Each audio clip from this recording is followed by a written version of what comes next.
This is a story that I know I look like the height of urban sophistication, but I actually come from a small village in Buckinghamshire called Little Kingshill. My parents are originally from Hackney in north-east London, but they had middle-class aspirations. So it was better we moved out so that the kids could grow up to die a long and lingering death from ennui out in the sticks rather than just getting stabbed by their classmates. So we moved out to Little Kingshill. Little Kingshill's moment of glory came in 1986 when it came second in both Britain in bloom and Middle England in a coma. Which is something the locals celebrated on the village green with traditional local pastimes like pulling the wool over each other's eyes and then blindly trying to pin the blame on a minority group.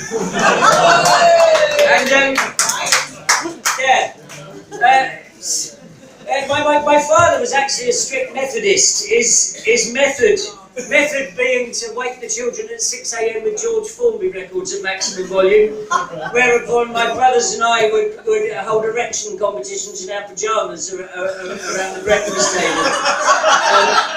To win the coveted prize of pressing cold spoons into the back of my mum's calves to ease the throb of her varicose veins. Which is kind of apropos of nothing, other than to point out that I didn't have much contact with women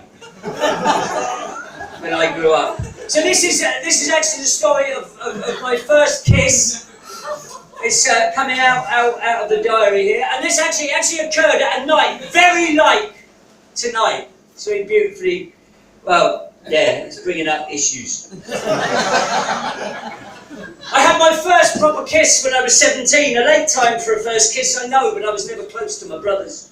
When the kiss finally occurred, it was at a party in Aylesbury. Chris, the host, was short-arsed and bow-legged, but he looked like the singer from Yorkshire Britpop also ran Shed 7, and though this band would not exist for another 7 years, he was still popular with girls. So I went, though looking back I must have considered intimacy remote because I wore my PVC trousers, which made me walk like Max Wall and caused a flare-up with my Dobie's itch.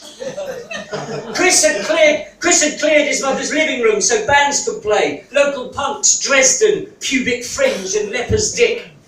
It was near the end of Leper's Dick's set, at the point where the singer was naked and pacing up and down the coffee table eating crisps from the icy bits of a skull, that I was suddenly approached by a rough punk girl.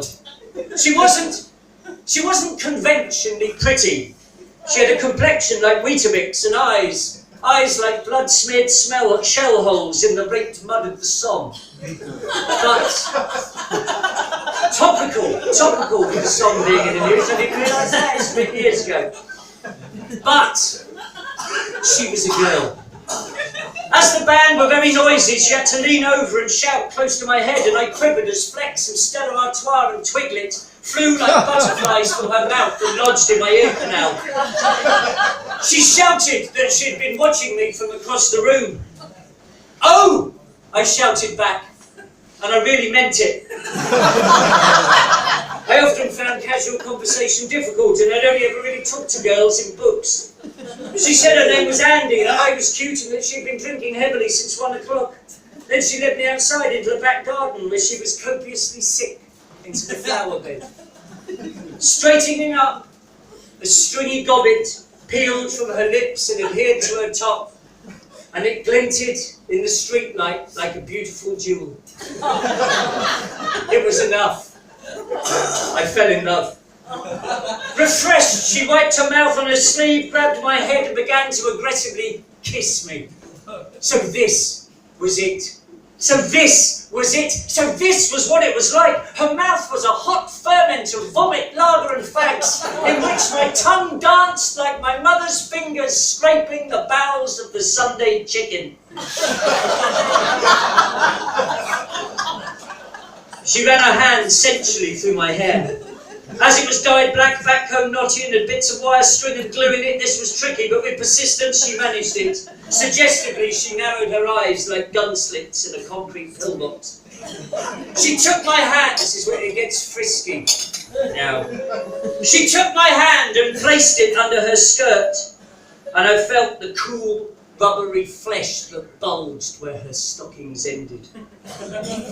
Slowly, She moved my hand up until it nudged the cotton gusset of her panties. My brain struggled with the unknown territory of her vulvic mound.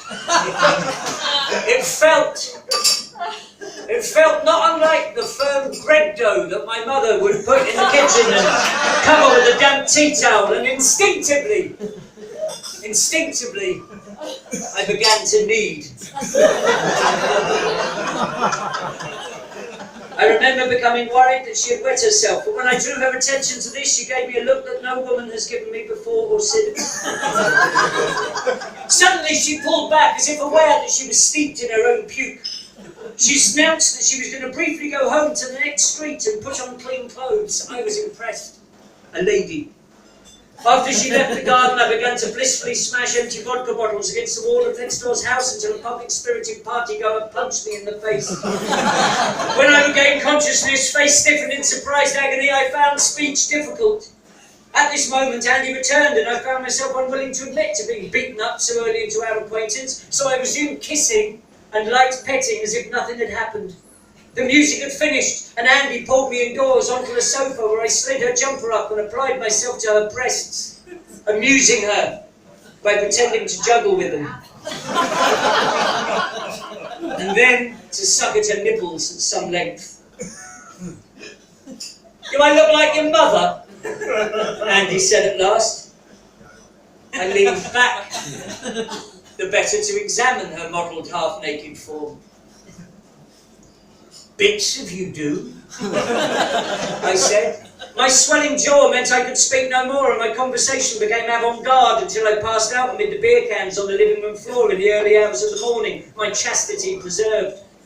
When we woke, my jaw was seized almost solid, and Andy was in a chair, sober. Hangover hung round her like a tramp round a public toilet. Weetabix skin had greyed to cold porridge, and in her shell-hole eyes, rats gnawed on gas-floated corpses. Still, she was a girl. "Would you like to meet up with me in the week?" I asked. "I don't think so," she replied. And that was the last I saw of her, ladies and gentlemen. My heroic attempts at romantic communication, Dr. Roberts later informed me, had added tendon damage to the hairline fracture of my lower jaw, and I had to have my meals liquidised for the next 2 weeks. "My God, it hurts, Doctor," I said. "Ha," he replied. "That's love." Thank you very much.